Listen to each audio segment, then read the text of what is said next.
ভাল লাগে সেউজীয়া দৃশ্যবিলাক। বয়োজ্যেষ্ঠক যেনেদৰে সন্মান কৰোঁ ঠিক তেনেদৰে এটা গছপুলিকো আমি সেইমতে সন্মান কৰিব লাগে। Hey guys, welcome to my YouTube channel the Padumoni boys. আকৌ এটা আজি নতুন উদ্যমেৰে মোৰ এটা ব্লগিং ভিডিঅ'লৈ আপোনালোকক স্বাগতম জনাইছোঁ। আৰু আজি হৈ গ'ল 5 জুন বিশ্বৰ পৰিৱেশ দিৱস, অৰ্থাৎ 1972 খ্ৰীষ্টাব্দৰ 5 পৰা 16 জুনলৈ ৰাষ্ট্ৰসংঘৰ মানৱিক পৰিৱেশ সন্মিলন অনুষ্ঠিত হৈছিল। আৰু গাইজ, আমি এতিয়া প্ৰকৃতিৰ প্ৰতি সজাগ হ'বৰ সময় হৈ গ'ল। অৰ্থাৎ দূৰণিৰ পাহাৰটো এতিয়া দেখাত শুৱনি হৈ আছে, কিন্তু ওচৰত গ'লে প্ৰায় লতাবিলাকে দেখা পোৱা যায়।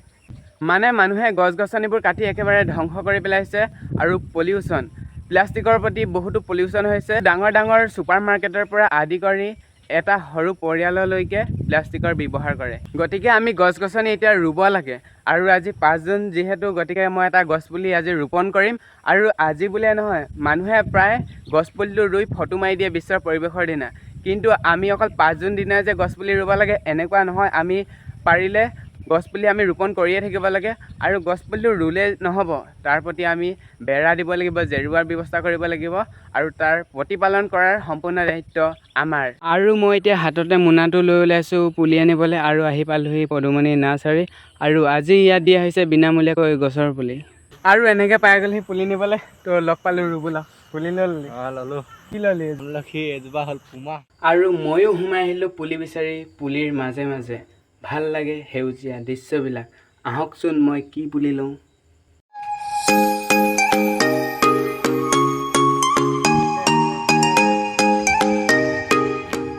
আৰু ইয়াত আছে এতিয়া আমলখি পুলি। আমলখি পুলি যিহেতু বহুত মূল্যৱান পুলি, গতিকে লৈ ল'লোঁ। প্ৰথমতে ফল লগা পুলিটোকে লৈ লৈছোঁ। আৰু গাইজ, মানে এইকেইটা পুলি লৈ ল'লোঁ।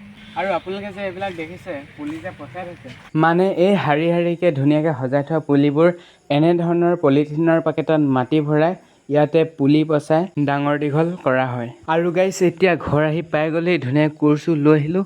আৰু এতিয়া ইয়াতে গাঁত চাত খান্দি গোবৰ জাবৰ দি ধুনীয়াকৈ পুলিটো ৰুই পেলালোঁ।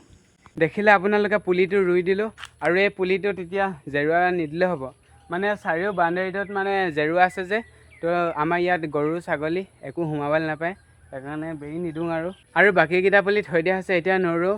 মানে দেউতাই কৈছে নদীৰ ওচৰত গৰাখহনীয়া হয় যে, আমাৰ নদীৰ ওচৰতে পুলিকেইটা ৰুম বুলি কৈছে।